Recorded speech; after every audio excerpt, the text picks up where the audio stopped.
Welcome to today's teaching, which will be taken from Mark 8, verse 22 to 26. The blind man who saw people as trees. Let's begin. Mark 8, verse 22. And he cometh to Bethsaida, and they bring a blind man unto him, and besought him to touch him. The blind man does not initially come alone.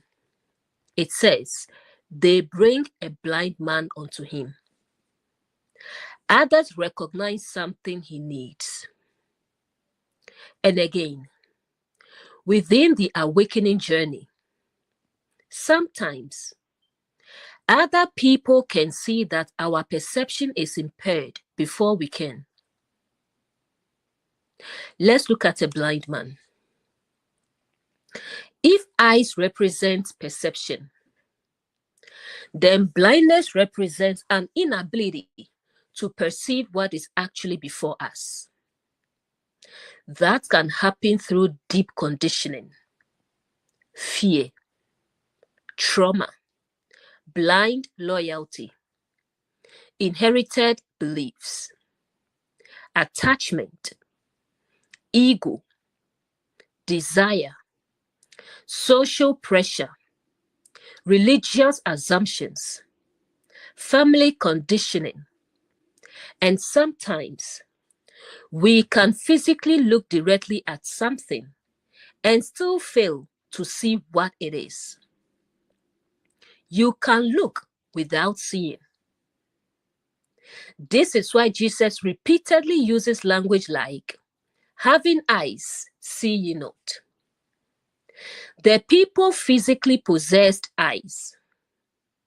So he is talking about perception. The information is present. The evidence is present. But consciousness is interpreting it through another government. Think about an abusive relationship. Everyone around the person may see control, isolation, manipulation, and fear. But she sees, he just loves me very deeply. The behavior is visible, but perception is impaired, blindness. Or think about a controlling parent. The adult child may say, my mother only wants what is best for me. But perhaps the mother controls who they marry, where they live, how they spend money, how they raise their children, what career they choose. Their behaviors are visible, but conditioning interprets them as care. That is how blindness works symbolically. You can see the events without yet perceiving the pattern. Or religion. Someone reads a passage. The words are physically visible, but an inherited interpretation is already sitting between the eyes and the text. So instead of asking, what does this passage actually say? The conscious automatically reads, what I was taught that this passage means. Again, the eyes are functioning physically, but perception is governed. This is why awakening is a restoration of sight. It is not merely acquiring more information. It is becoming able to perceive what was already there. You may suddenly say, how did I not see this before?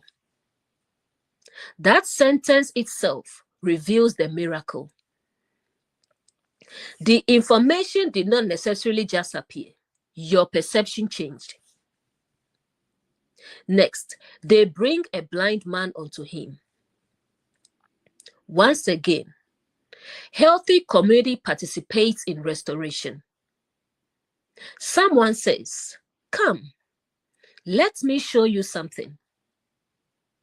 A friend says, "I think you need another perspective." A counselor says, "Can we examine this pattern?" A teacher says, "Look at the context." A child says, "But mom, that isn't what you told me yesterday." Someone brings consciousness into contact with something it has not been able to perceive. Messenger function again. But notice what healthy helpers do. They bring him to Jesus. They do not become his permanent eyes. That distinction matters. A healthy helper does not say, "You can never see. Therefore, I will tell you what everything means forever." They bring the person toward restored perception. The goal is that eventually he sees for himself. That is exactly the fruit we have been observing throughout these miracles. Restoration increases capacity. This is what healthy teaching should do. A teacher should not create people who say, "Tell me what to believe." It shouldn't be forever.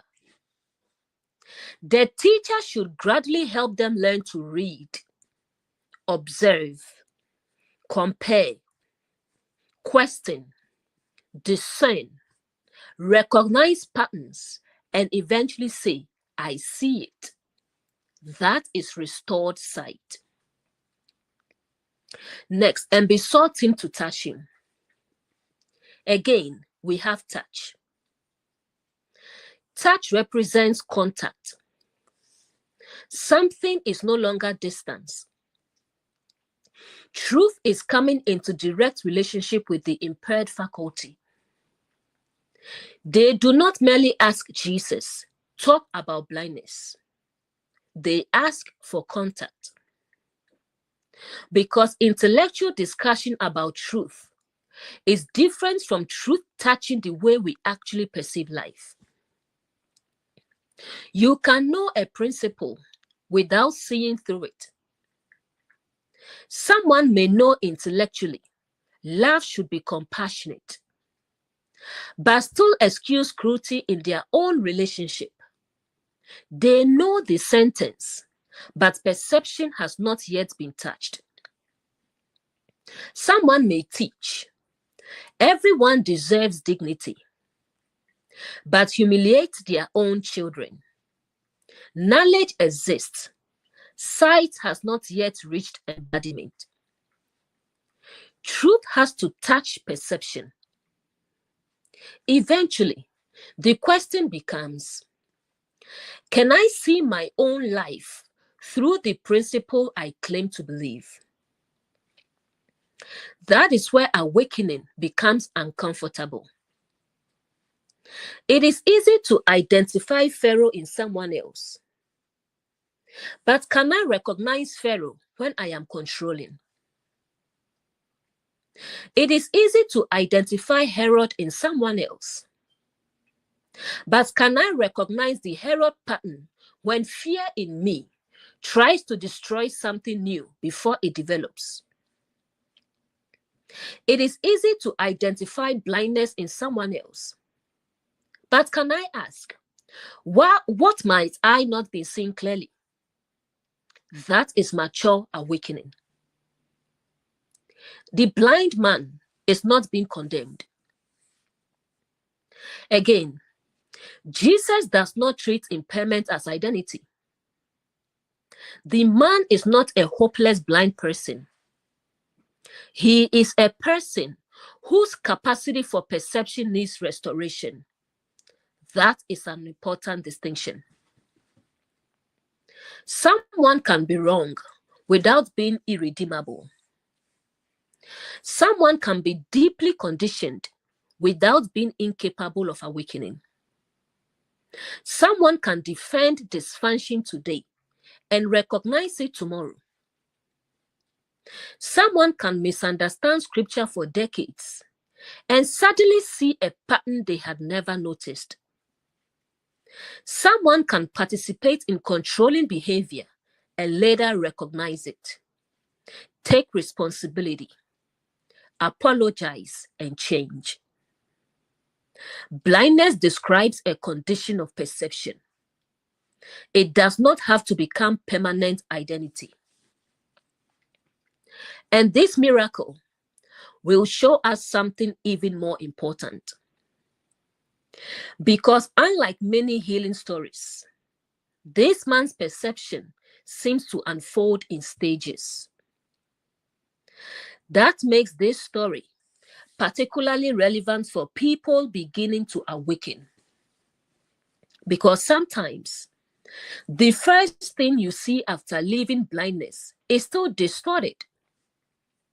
You may correctly recognize something was wrong, but then conclude, therefore, everyone involved was evil.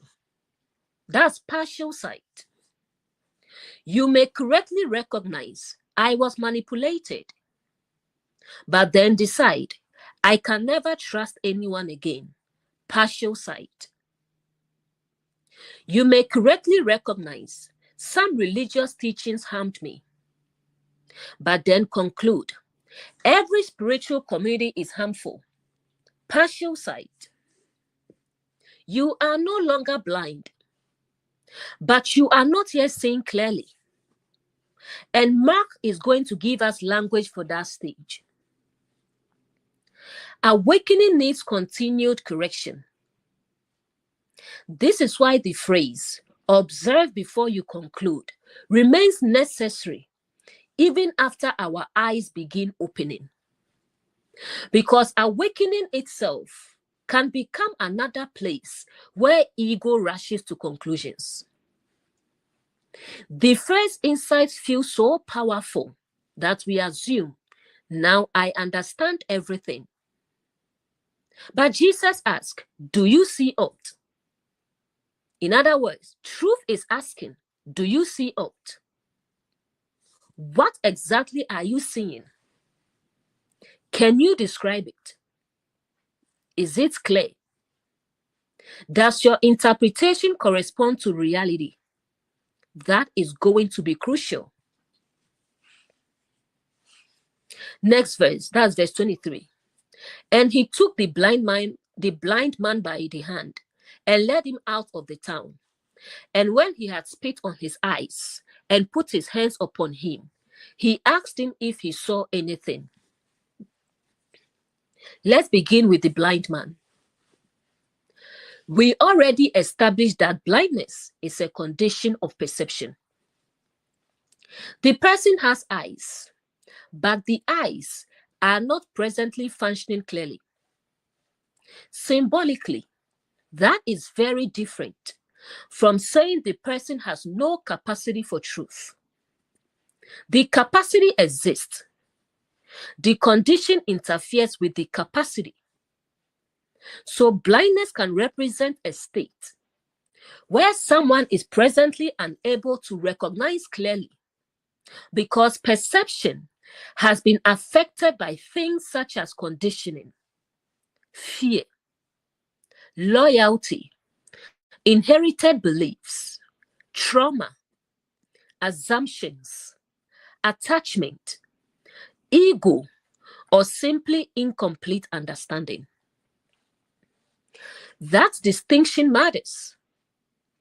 Blindness is a condition of perception, not the identity of the person. Jesus is therefore not creating a completely new human faculty. He is restoring an existing capacity. That will become especially important when the man's sight eventually becomes clear. Next, he took the blind man by the hand. Now we move to the hand. Throughout scripture, the hand naturally lends itself to ideas such as action, capacity, agency, assistance, what someone is able to do. what someone puts into expression. And notice something beautiful here. The man cannot presently see clearly enough to navigate the environment himself. So Jesus takes him by the hand. This is assistance, but it is temporary assistance. Jesus does not say, "Since you cannot see, you belong to me now, and I will make every decision for you forever." He gives the man exactly the support required by his present condition. That is healthy guidance.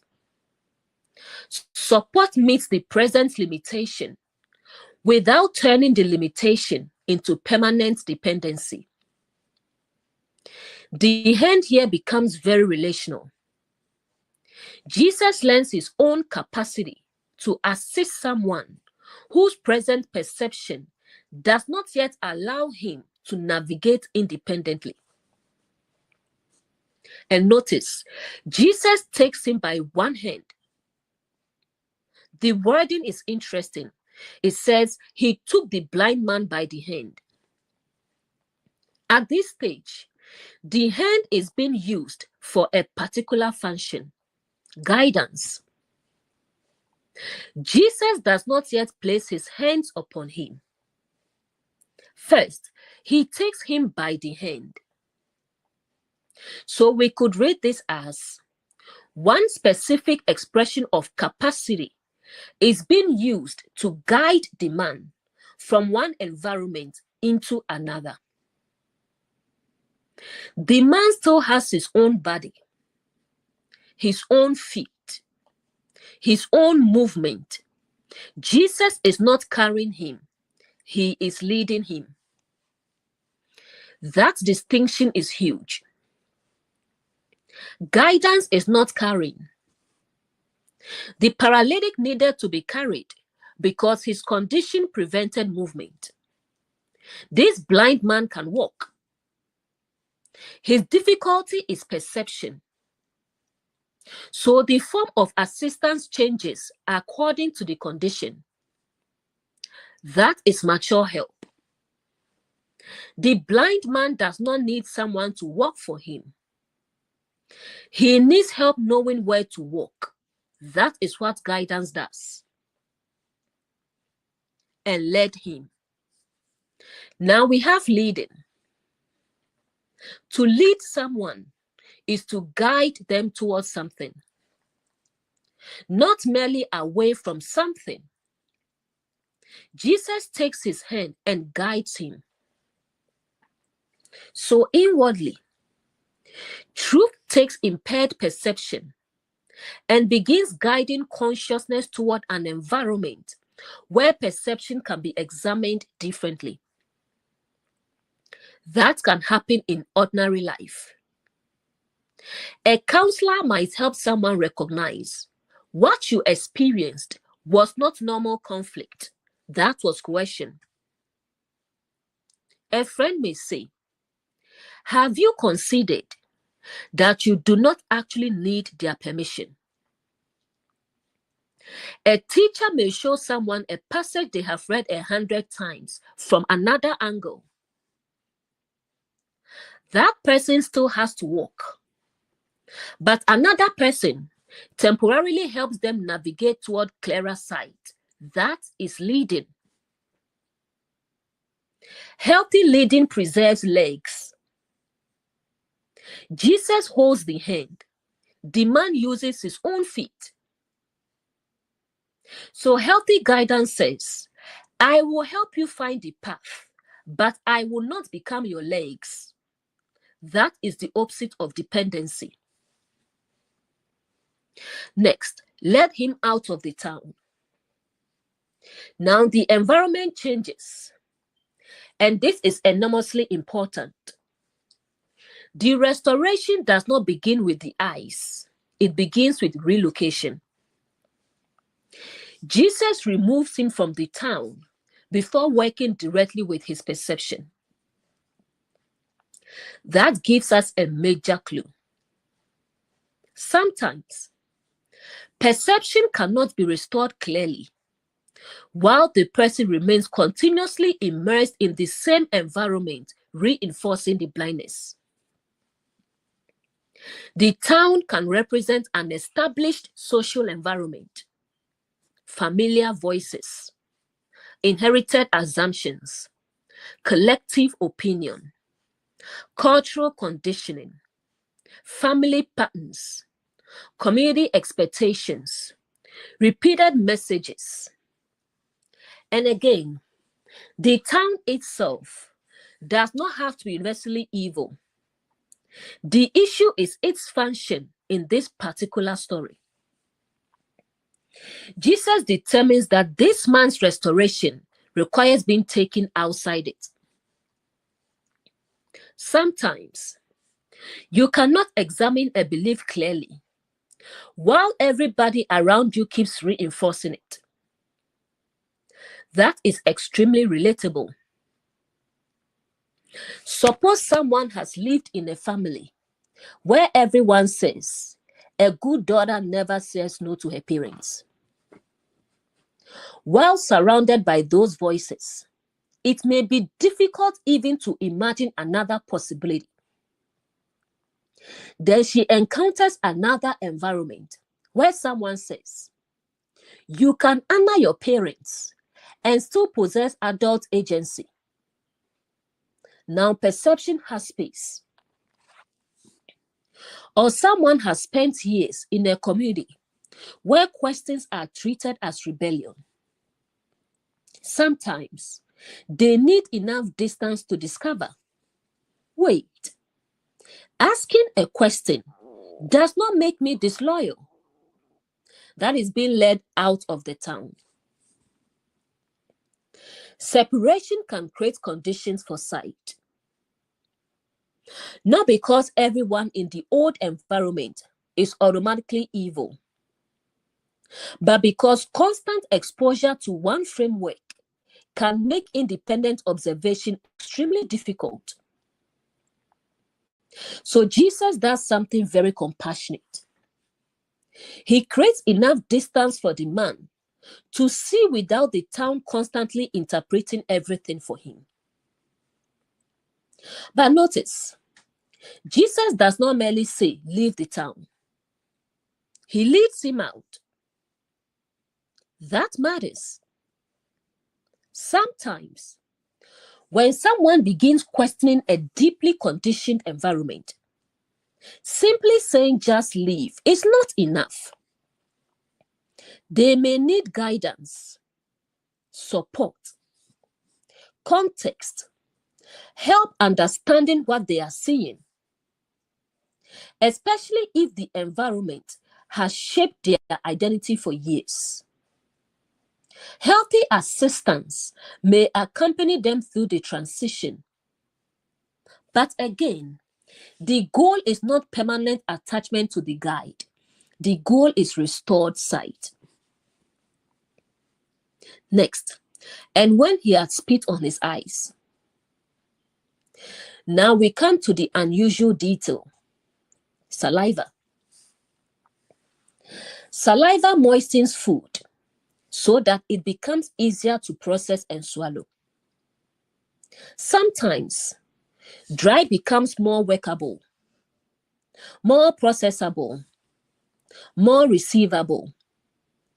And saliva comes from the mouth, the place associated with speech and expression. Now, Jesus applies saliva to the eyes.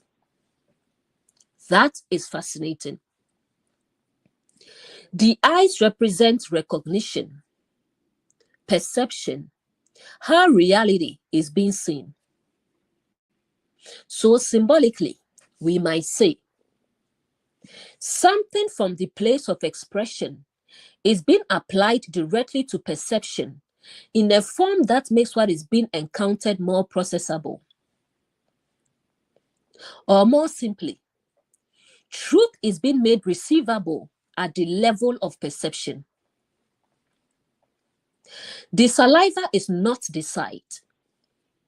That distinction matters. Saliva is not replacing the man's eyes.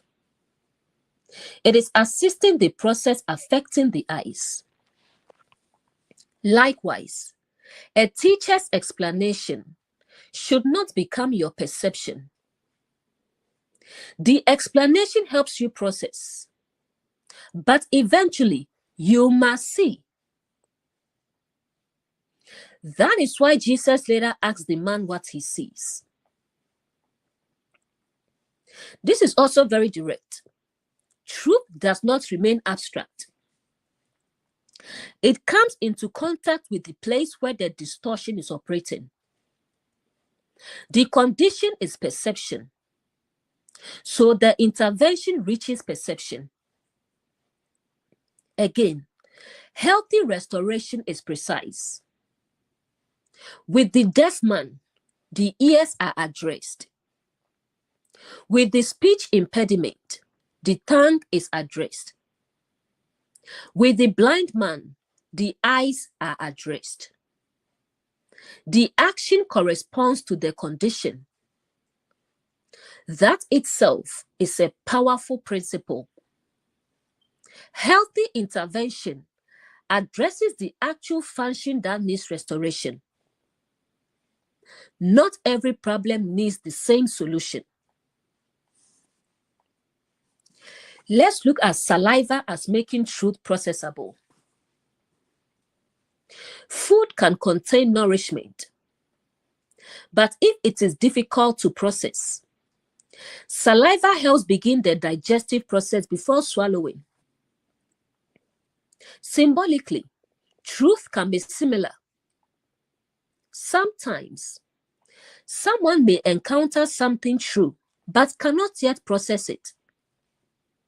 For example, you do not need everyone's approval. That may be completely true. But to someone deeply conditioned into people-pleasing, that sentence may initially feel impossible. So the truth may need to be broken down, explained, demonstrated, made relatable, applied gently. That is not diluting truth. It is making truth digestible. And in this story, because the saliva touches the eyes, we could say the truth is being made processable specifically so that perception can begin to change.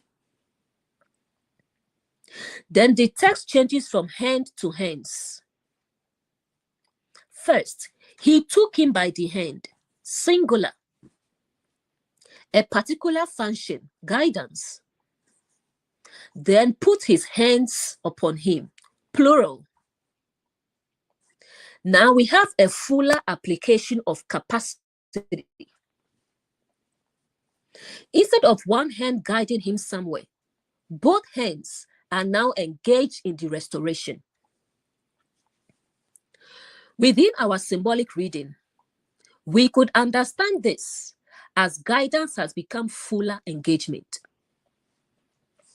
At first, Jesus lends enough agency to help him move. Now, his fuller capacity is being brought to bear upon the man's perception. Hand equals specific guidance. Hands equals fuller capacity applied. The movement is meaningful. One hand guides, then hands are laid upon him. The involvement deepens. The restoration is now directly engaging the man rather than merely moving him geographically. The language also communicates contact. This is not remote instruction. Jesus is engaged. And symbolically, truth is not merely pointing the person toward another location. It is now directly engaging their capacity to perceive. This is what good teaching can do. At first, someone may guide you, Look at this passage. Then eventually, the teaching begins touching your own internal framework. You say, wait, why have I always assumed that? Now the hands are upon the condition. Your own perception is being examined. And then something remarkable happens. After Jesus takes him by the hand, leads him out, applies saliva to the eyes, places his hands upon him, he does not tell the man what he sees. He asks if he saw anything. This is huge. Jesus gives guidance without hijacking perception. He does not say, now you see perfectly. He asks the man. That restores agency immediately. What do you see? The man is required to become participant in his own restoration. That is healthy authority. Imagine the opposite. A controlling teacher says, I have opened your eyes. Now see exactly what I tell you to see. But Jesus asked, do you see anything? That gives the man permission to report honestly. And his answer will not be yes perfectly. He will say, I see men as trees walking, partial sight, incomplete understanding. And Jesus does not shame him for it. That is extraordinary. The question makes room for honest assessment. Jesus could have demanded a performance. Tell everyone you can see now. Instead, he asked a diagnostic question. What is your actual condition after this first stage? That is healthy restoration. Do you see anything? Preserve self-observation. This is a major theme in our own teaching. A healthy messenger should help you become more capable of observing, not more dependent on the messenger's interpretation. Jesus essentially says, tell me what your own perception is doing. That means the man's report matters. His experience matters. His observation matters. And then the next intervention is based on what he actually reports. That is personalized restoration. This is also why partial sight is no failure. The man says, I see men as trees walking. He sees something.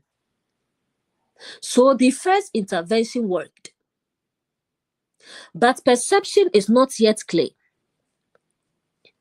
That is important because awakening can happen in stages. First, you recognize something is wrong here. Then later, I can distinguish exactly what. First, my family has controlling patterns. Then later, my mother is not control itself. She sometimes participates in a controlling pattern. That is clearer sight. First, all authority is dangerous. Later, no. Controlling authority is dangerous. Healthy authority can restore agency, clearer sight. First, you recognize the pattern. Then you learn not to confuse the pattern with the person. That is precisely where the men as streets walking passage becomes so important. So let's put the whole verse together. He took the blind man by the hand. The person is presently unable to perceive clearly. So Truth temporarily lends guidance and assistance without removing the person's own ability to walk, and led him out of the town. The person is guided away from an environment whose familiar voices or conditioning may interfere with independent perception.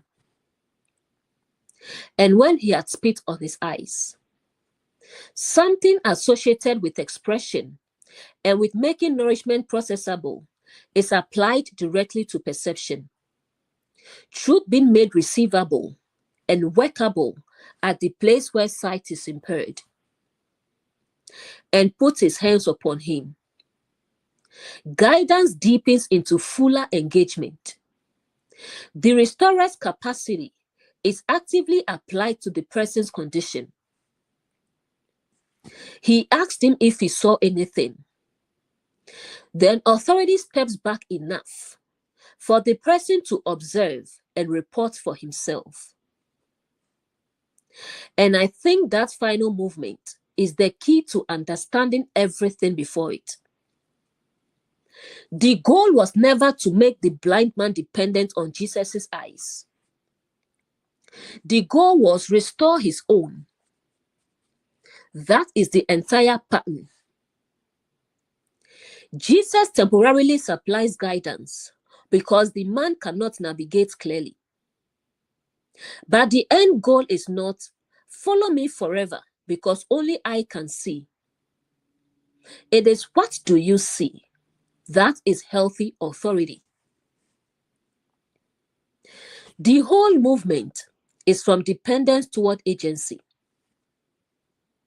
At the beginning, the man needs Jesus' hand to navigate. Then he receives assistance at the level of perception. Then he is asked to observe for himself. And eventually, he will see clearly enough to navigate independently.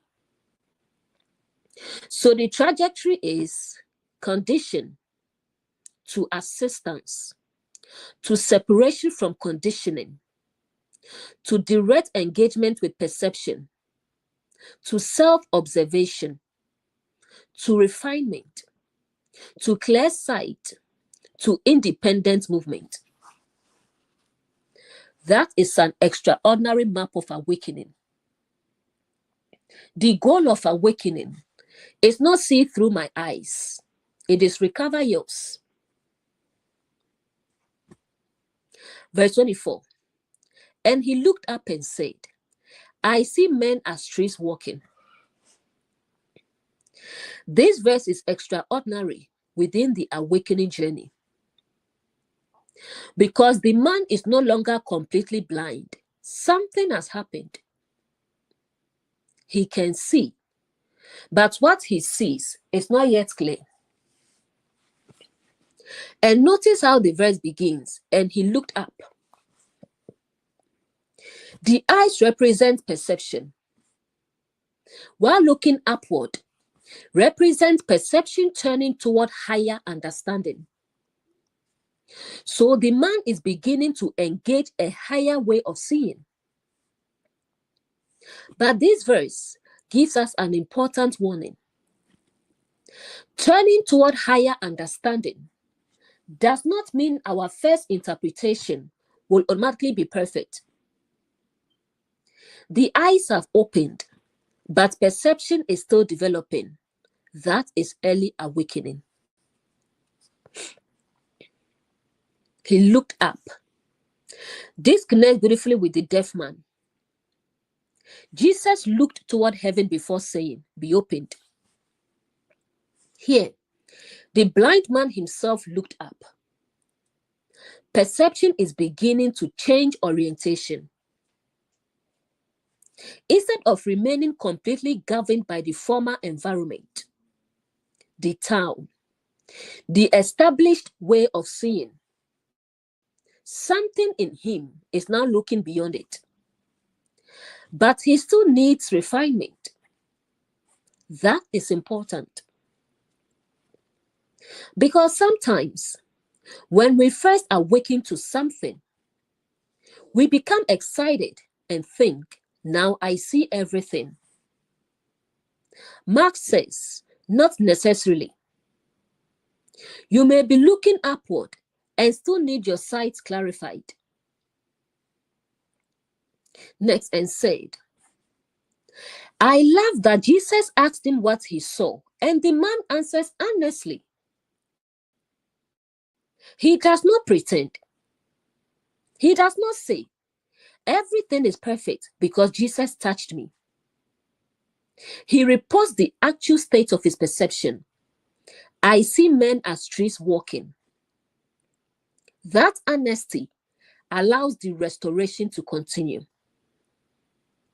This is such an important principle for spiritual growth. Be able to say, I see something, but I am not sure I understand it yet. That is not failure. That is humility. Next, I see men. Men are visible now. So consciousness has moved beyond total blindness. He recognizes that there are people before him. But then comes the distortion as trees. And this becomes incredibly interesting symbolically. Because throughout scripture, trees can represent something rooted, established, growing, producing fruit, a thought structure, a governing mindset, a system that has developed roots and eventually produces visible behavior. So the man is beginning to recognize structures operating through human beings. But he cannot yet distinguish the person from the structure. That is partial sight. I see men as trees. This could describe an early stage of awakening perfectly. At first, you could not see the pattern at all. Then your eyes begin opening. Suddenly, you recognize control, manipulation, fear, ego, religious conditioning, people pleasing, trauma, patriarchy, shame, domination, blind loyalty. And because you have just discovered the pattern, you begin seeing it everywhere. But there is a danger. You may begin confusing the person with the pattern operating through the person. Men become trees. This connects directly with what we just learned about the offices. We said a person should not permanently become Herod, Pharaoh, Michael, Gabriel, cherubim, or seraphim. Those are functions or patterns that may operate through someone in a particular context. Why is that distinction so important?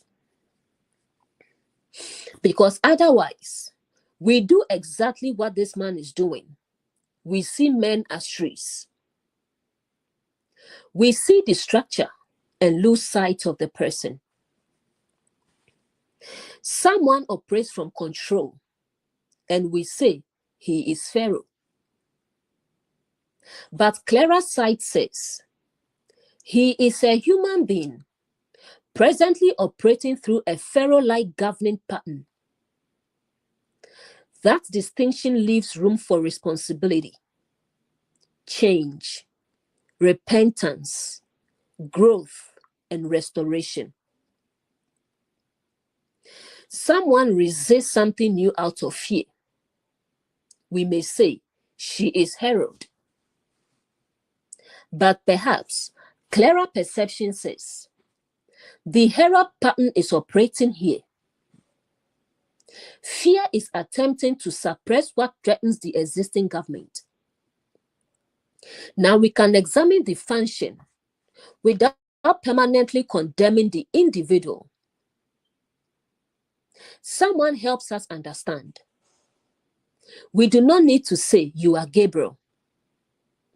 We can say, you are functioning in a clarifying Gabriel-like office in this moment.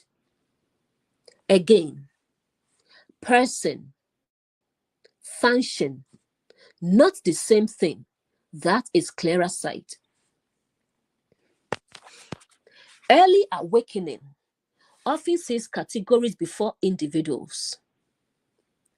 This happens psychologically too.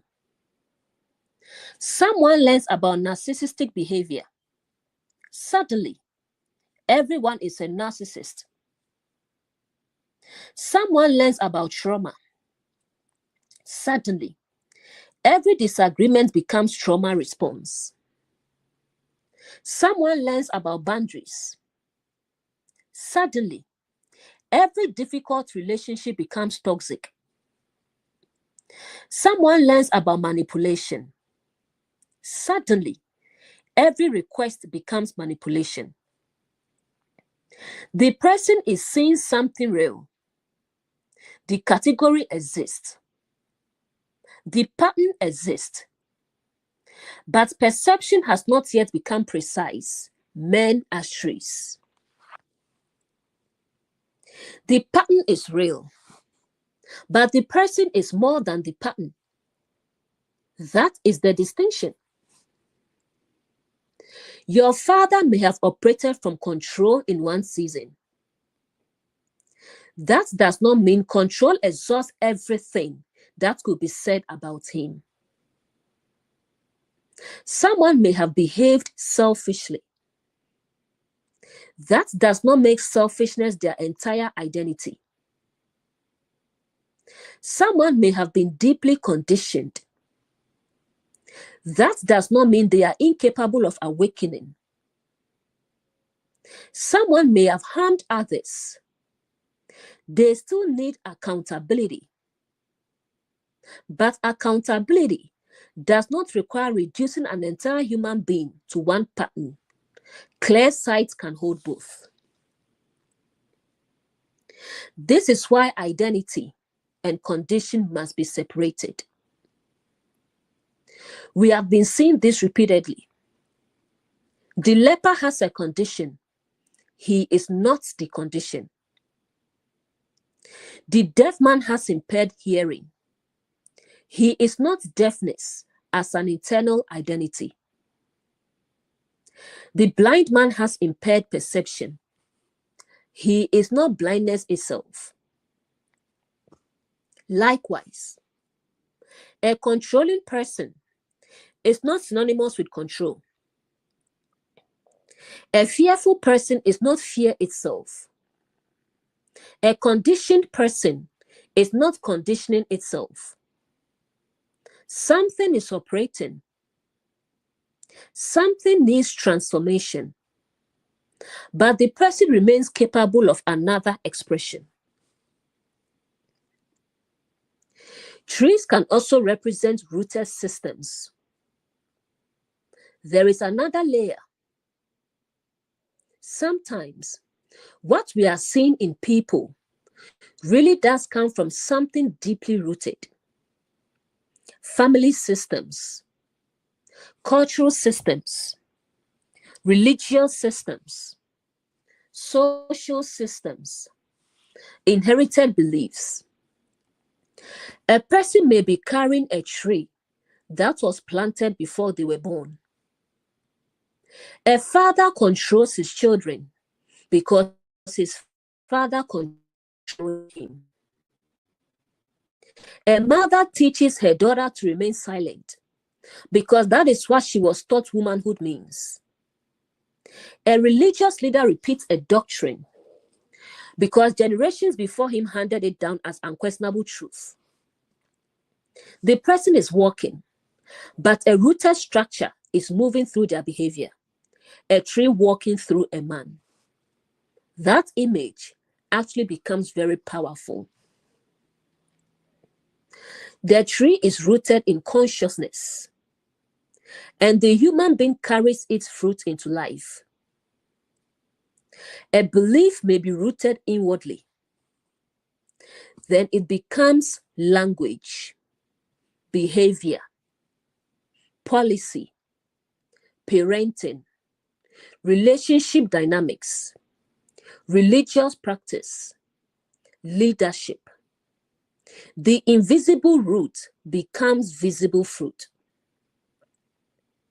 So, in one sense, early awakening correctly begins seeing there is something rooted underneath this behavior.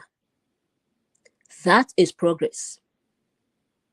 But clearer sight must eventually distinguish the human vessel from the rooted structure being expressed through them. Otherwise, we become condemning instead of discerning. If all I see is you are the problem, I may attack the person. But if I can see there is a controlling pattern operating here, I can address the behavior precisely. I can establish boundaries. I can require accountability. I can refuse the pattern without needing hatred to sustain the boundary. That is mature sight. This connects with forgiveness too. This is precisely why Joseph, the son of Jacob, becomes such a useful pattern. Clear sight does not say nothing happened. It says, I can see what happened clearly without reducing you forever to what you did. That is very different. You can identify the tree. You can examine its fruit. You can refuse to eat from it. You can establish boundaries around it and still recognize the man. Next, walking. Now, this word becomes important too. Trees normally do not walk. But here, the man sees trees walking. If trees represent rooted thought structures or governing patterns, then walking can represent those structures becoming embodied behavior. The pattern is no longer merely internal. It has legs. It moves through human life. A belief walks. Someone believes a man must control his household. That belief becomes monitoring, commands, punishment, silencing, financial control. The tree is walking. A fear walks. Someone believes if people disagree with me, I am losing authority. That fear becomes defensiveness, censorship, intimidation, refusal to listen. The tree is walking. Compassion can walk too. Someone believes every person deserves dignity. That rooted principle becomes listening, protection, fairness, boundaries, and restoration. Now, another kind of tree is walking because trees are known by their fruit. So, men as trees walking may be describing embodied structures. People carry rooted consciousness into action. That is what we have been teaching from Genesis onward. The invisible becomes visible. Thought becomes behavior. Belief becomes expression. Heaven becomes earth through embodiment. So the man's partial sight may actually contain a real insight. Human beings embody rooted structures. But his sight is still incomplete because he cannot yet distinguish clearly between the person, the structure, the behavior, and the fruit. This is exactly what mature discernment must learn. We need to be able to say, this behavior is abusive, without necessarily saying, this person is nothing but an abuser. We need to say, this teaching produces fear, without automatically concluding, every person repeating it is intentionally evil. We need to say, this leader is operating from ego here, without making ego their permanent identity. That gives us precision. Clear sight can hold accountability without dehumanization. That is huge.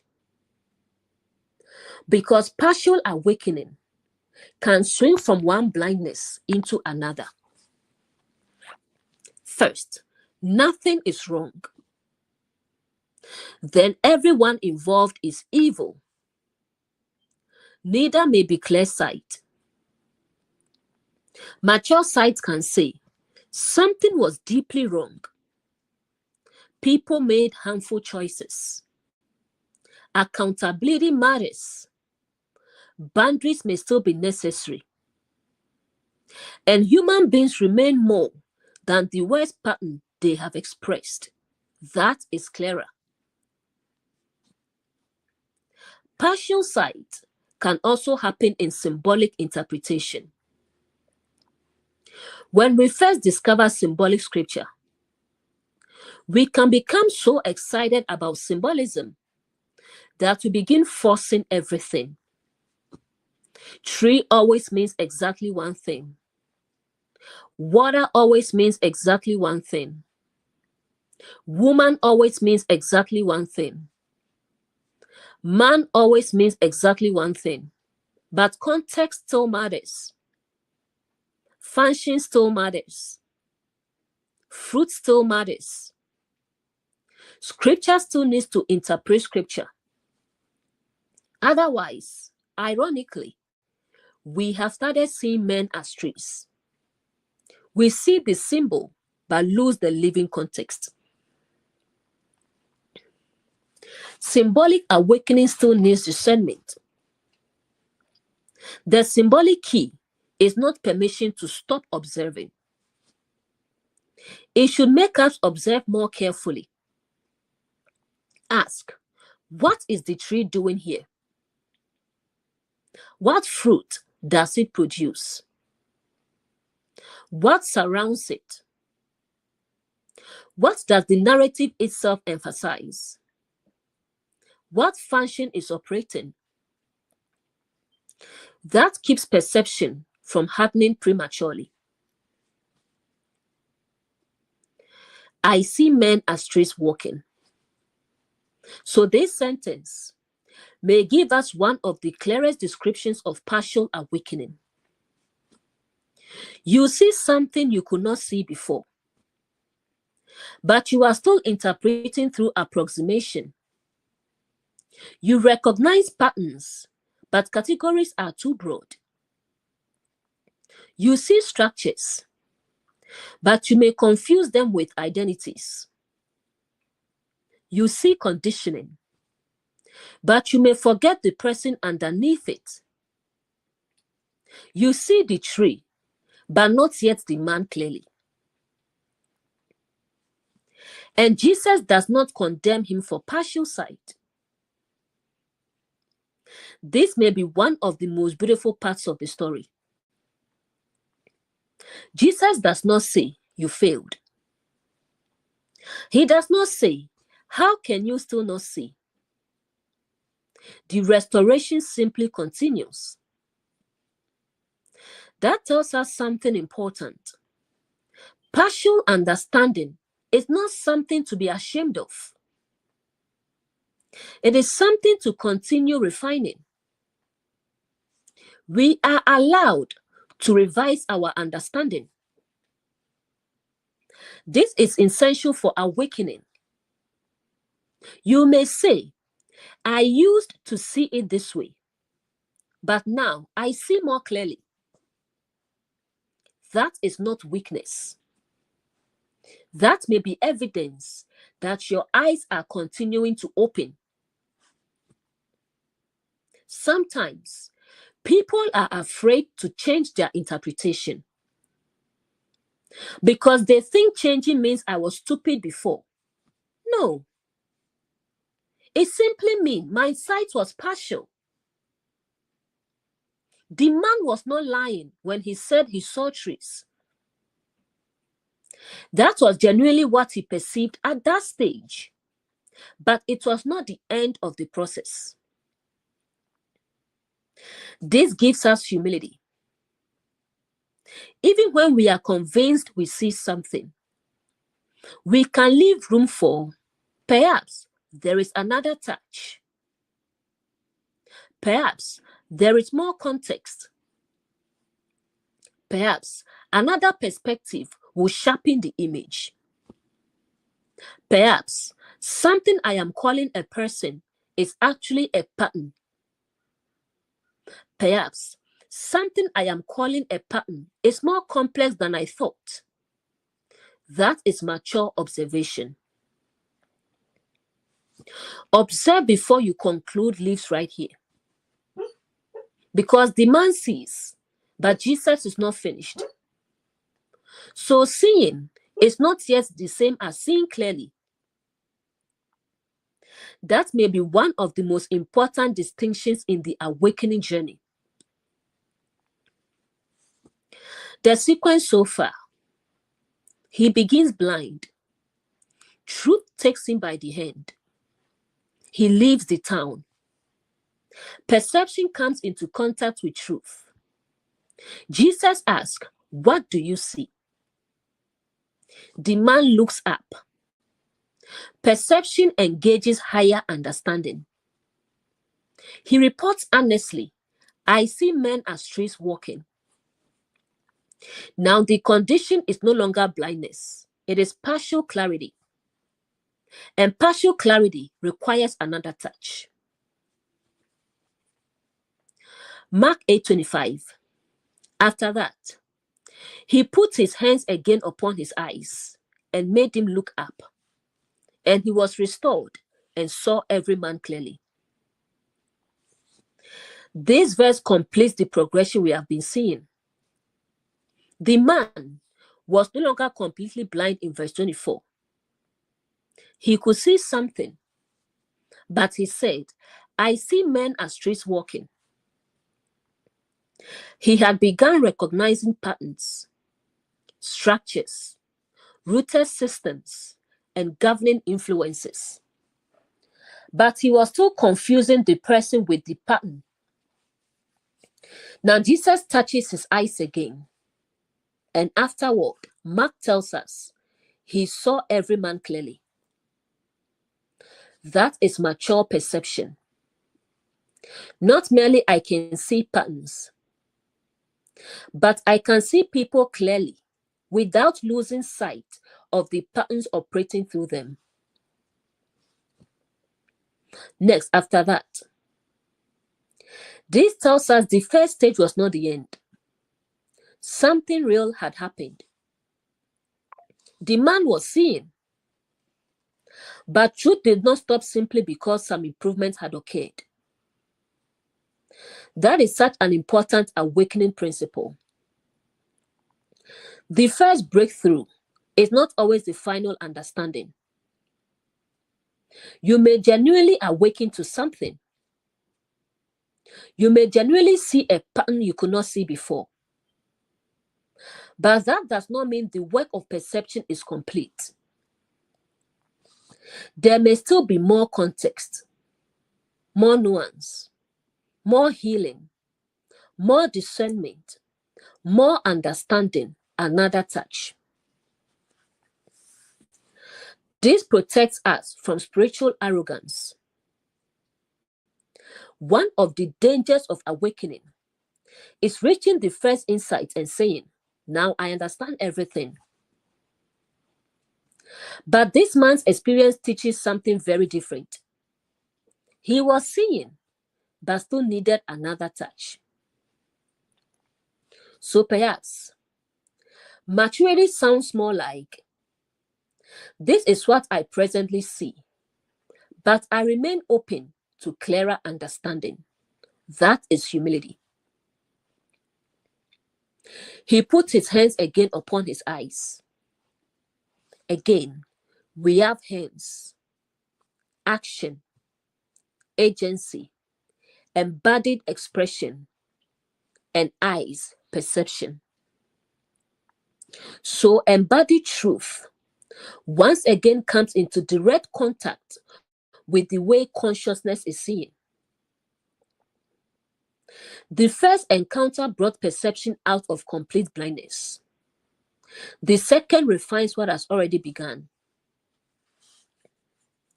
Truth sometimes has to revisit the same faculty. That is deeply relatable.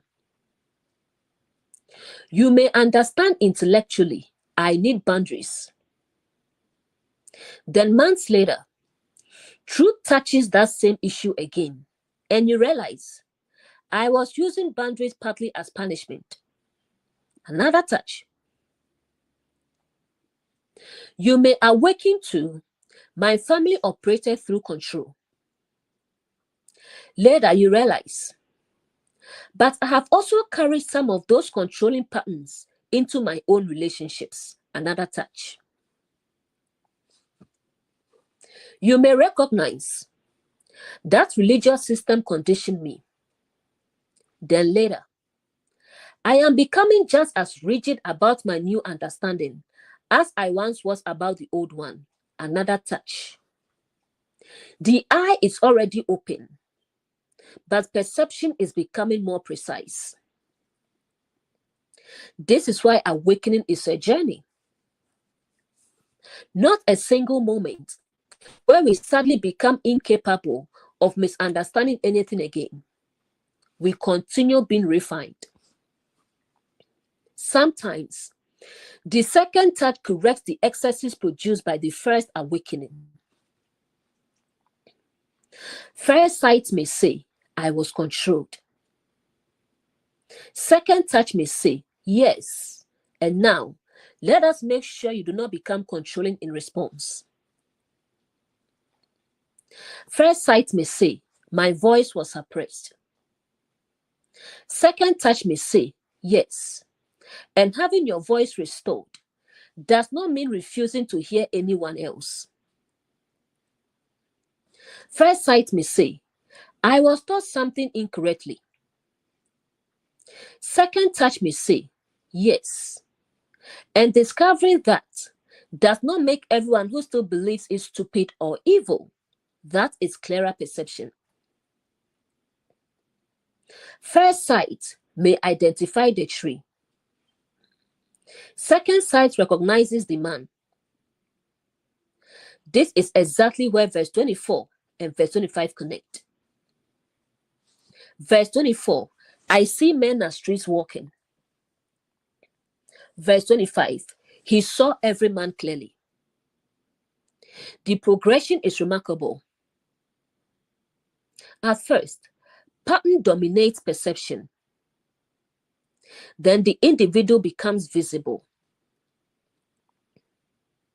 Mature discernment does not stop seeing the tree. This is important. Clear sight does not mean there are no harmful patterns. No. The person may still be operating from control, fear, ego, conditioning, manipulation, or blind loyalty. Those patterns remain observable. But mature perception does not collapse the whole human being into the pattern. You can see the tree and the person. You can say, My father operated from control in that season without saying, control is everything my father ever was. You can say, this person abused their authority without pretending their behavior was acceptable. You can establish boundaries. You can require accountability. You can leave. You can protect yourself and still retain enough clarity to recognize the human being is more than the function they expressed. That is not weakness. That is sight becoming precise. This is why forgiveness can come with clearer sight. Sometimes, when we are still in partial perception, everything becomes villain, victim, good person, bad person, tree. But as perception matures, we can hold complexity. What happened was wrong. And I do not need hatred to acknowledge that. That person harmed me. And that action does not have to govern my identity forever. They operated through a destructive pattern. And I can recognize the pattern without reducing their entire existence to it. That is very Joseph-like consciousness. Clear sight does not erase the past. It removes distortion from the way we carry it. Next, and made him look up. Here again is the upward orientation. The man looked up in the previous verse. Now Mark again emphasizes it. Within our symbolic framework, eyes equals perception.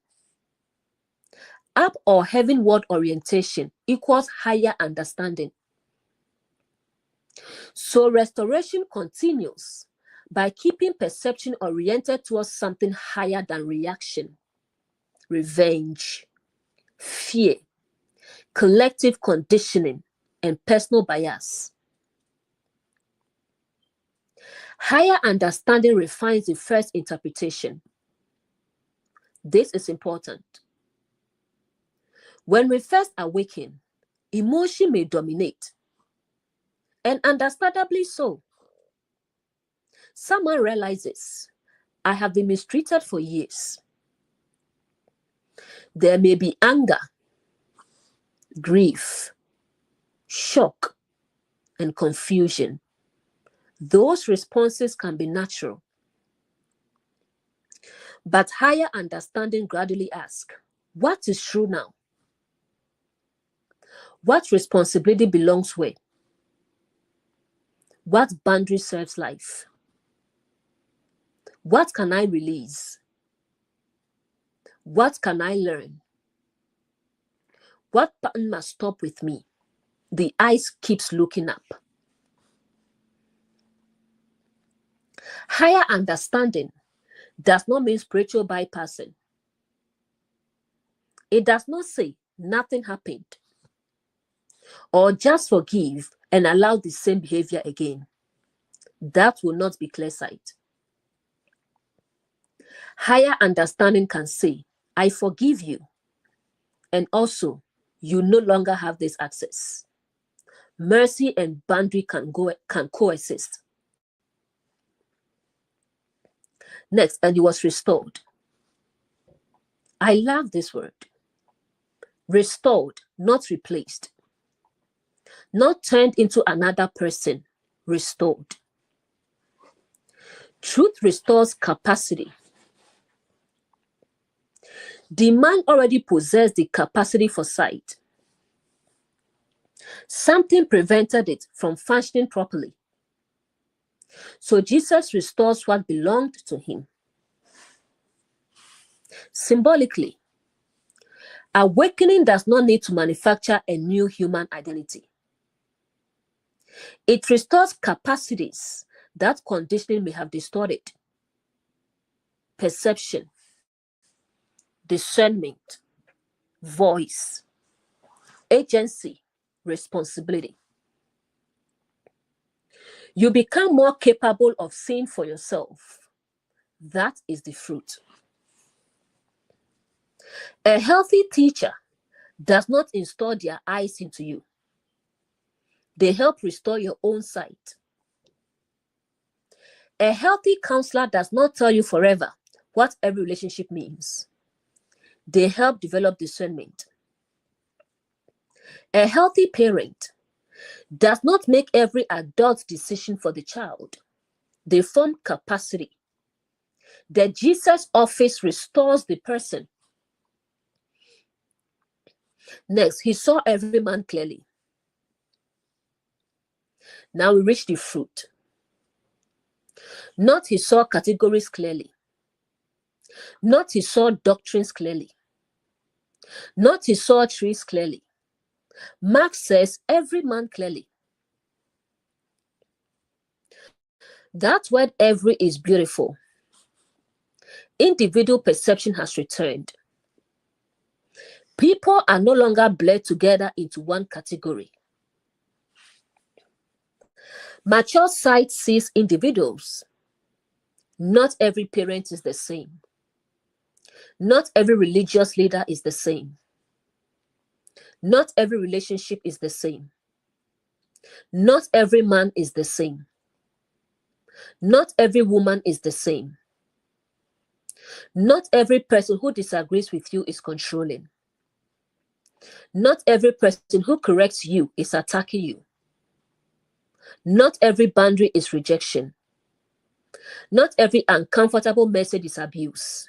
Clear sight distinguishes. Partial sight generalizes. Men are all. Women are all. Parents always. Churches are all. Religious people are all. Therapists are all. Leaders are all.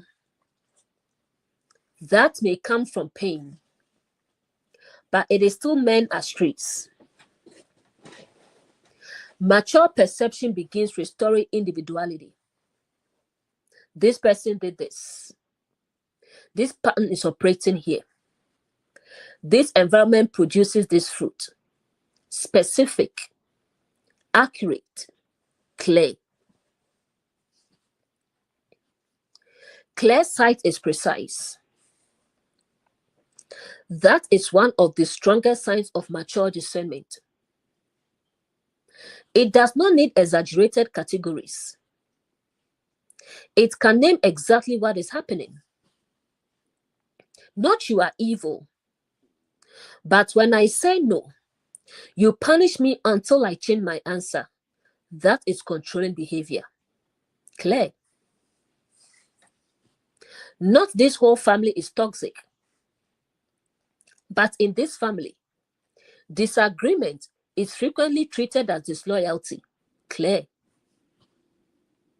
Not religion is bad, but this particular teaching produces fear and dependence because questioning is punished. Clear. That is sight. This is also why context matters in scripture. Partial sight sees one verse and immediately concludes. Clear sight asks, what comes before? What comes after? Who is speaking? To whom? What pattern does the rest of scripture establish? What fruit does the interpretation produce? Again, the second touch. Sometimes our own teachings need a second touch. This is why we can return to a passage we decoded before and say, wait, we have learned more since then. Let's revisit this. That is not inconsistency. That is evidence of restoration. Perhaps before we saw men as trees. Now another pattern has given us clearer vision. So we revisit the text, not because the first observation had no value. It may have been a genuine stage, but clarity increased. He saw every man clearly, also protects human dignity. This is crucial. Awakening should not make us less human toward people.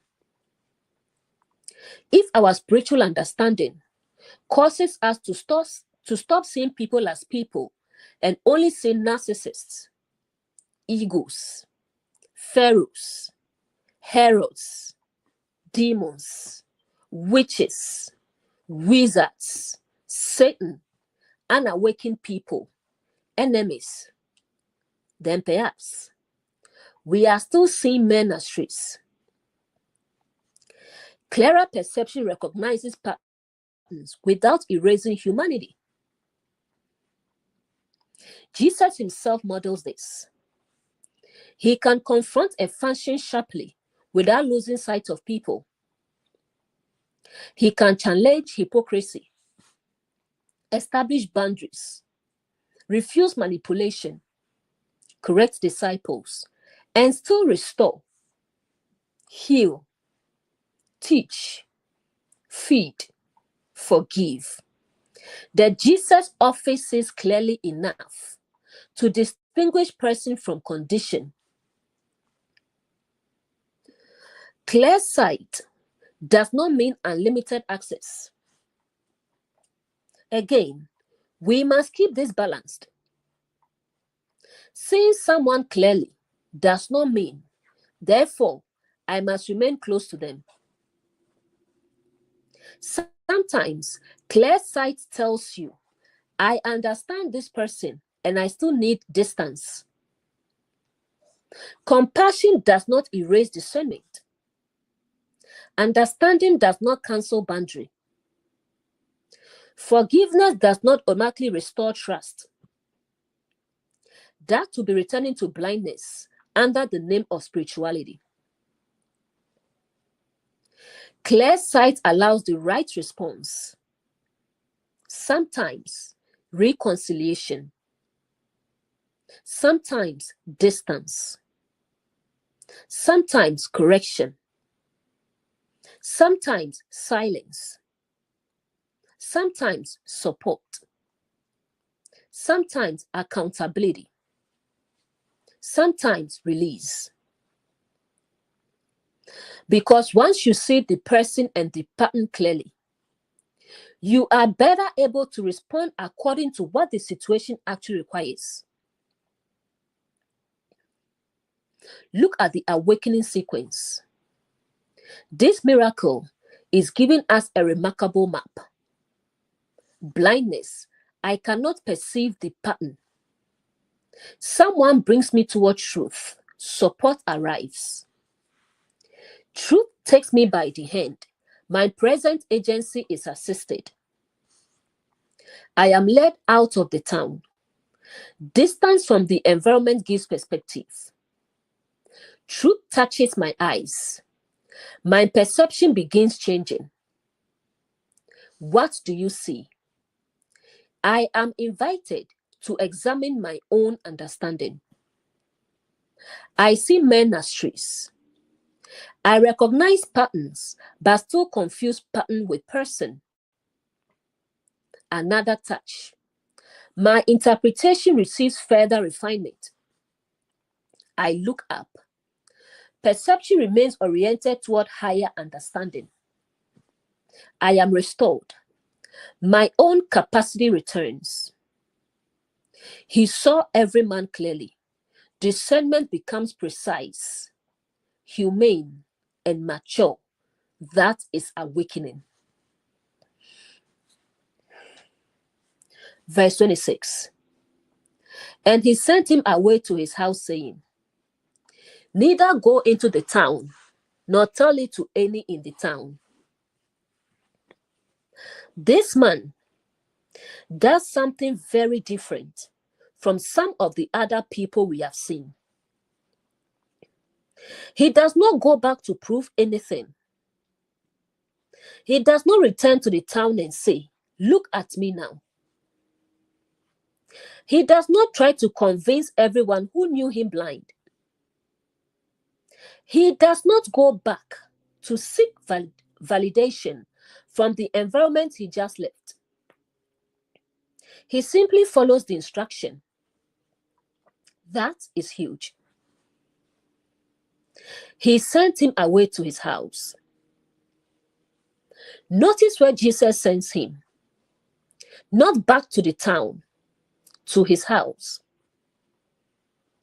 Within our symbolic framework, house can represent one's own inner dwelling, personal life, identity, or sphere of responsibility. So after his perception is restored, he is sent back to his own life, not back into the collective environment that had just been left behind. That already feels like restored agency. He does not need the town to confirm his healing. This is powerful. Sometimes after awakening, we feel an urge to go back to the old environment and prove, you were wrong about me. Look what I know now. Look how much I have changed. See, I was right to leave. But clear sight may no longer need that. The man does not need the town's agreement to validate what has happened. His restored perception is the evidence. Neither go into the town. This sounds exactly like boundary. The place he was taken out of is not automatically the place he is told to return to. That is important. Because sometimes we assume healing means, now that I am stronger, I should go back. Not necessarily. Sometimes healing gives you enough clarity to recognize that environment is no longer appropriate for me. You can forgive an environment and still not re-enter it. This connects beautifully with everything we have been uncovering. Forgiveness does not automatically mean re-access. Understanding does not automatically mean return. Compassion does not automatically mean proximity. Clear sight may actually be what enables you to recognize, I can release resentment and still maintain distance. That is mature boundary. The man now sees clearly enough to know where not to go. Before, he was blind. He could not see. Jesus had to take him by the hand and lead him out. Now his sight is restored. So the instruction, do not go into the town, is no longer being given to someone who cannot navigate. It is being given to someone whose agency has been restored. Now he can carry the boundary himself. That is development. At first, truth helped him leave. Remember verse 23. He took the blind man by the hand and led him out of the town. At first, someone else guided him out.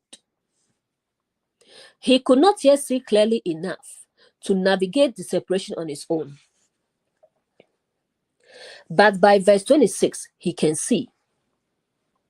So now, he can maintain the separation himself. That is the journey from assisted boundary to embodied boundary. This is exactly what healthy help should produce. At first, a friend helps you live. A therapist helps you see. A family member gives you somewhere safe to stay. A mentor helps you understand the pattern. But eventually, you see for yourself. You decide for yourself. You maintain the boundary for yourself. Healthy help restores agency. Next, not tell it to any in the town. This adds another layer. Not only do not go back, but also do not go back to explain. That is powerful. You do not owe the old environment a demonstration. Sometimes after changing, people feel compelled to explain themselves to everyone connected with the old system. Why they left, why they changed, why they no longer agree, why they set the boundary, why they say things differently now. But Jesus tells this man, don't go back into the town and don't tell them.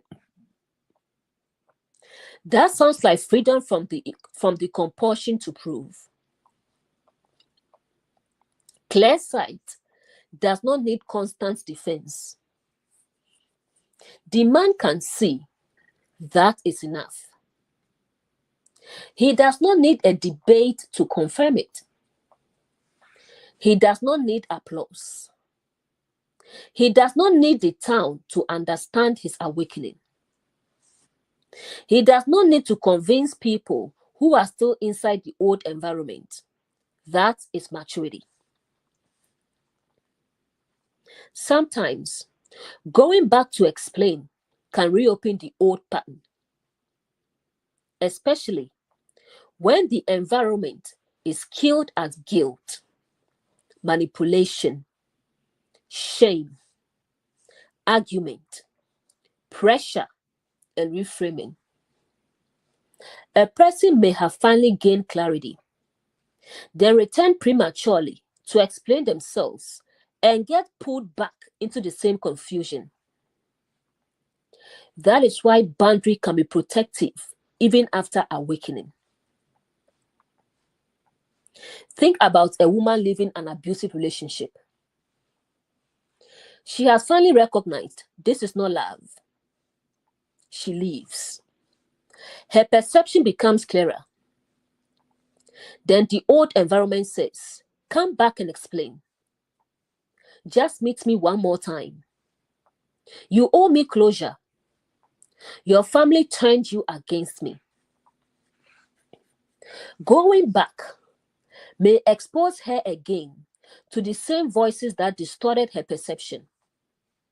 Sometimes, the wisest action is do not return to the town. Or think about someone living a controlling religious environment. They finally begin seeing clearly. Then people call, come back and explain why you left. Meet with leadership. Tell us who influenced you. Sometimes that may be appropriate. But sometimes it simply pulls the person back into a system where they will be pressured to surrender their restored discernment. Clear sight may say, I do not need to litigate my awakening with everyone. Boundary is not hatred. Again, this is crucial. The man does not have to hate the town. The instruction is not go destroy the town. It is do not go back into it. That is much quieter, much more mature. No revenge, no public campaign, no performance, just boundary. This is a different kind of strength. Some people think strength always looks like confrontation. But sometimes, strength looks like leaving, not replying, not explaining, not returning, not proving, choosing your house over the town. That can be far more difficult than arguing. next to his house. This is beautiful because it turns his attention away from the old environment and back toward his own life. The message is go live. You have sight now. Use it. Build your own life. Return to your own responsibility. Do not make the old town the center of your restored identity. That is profound.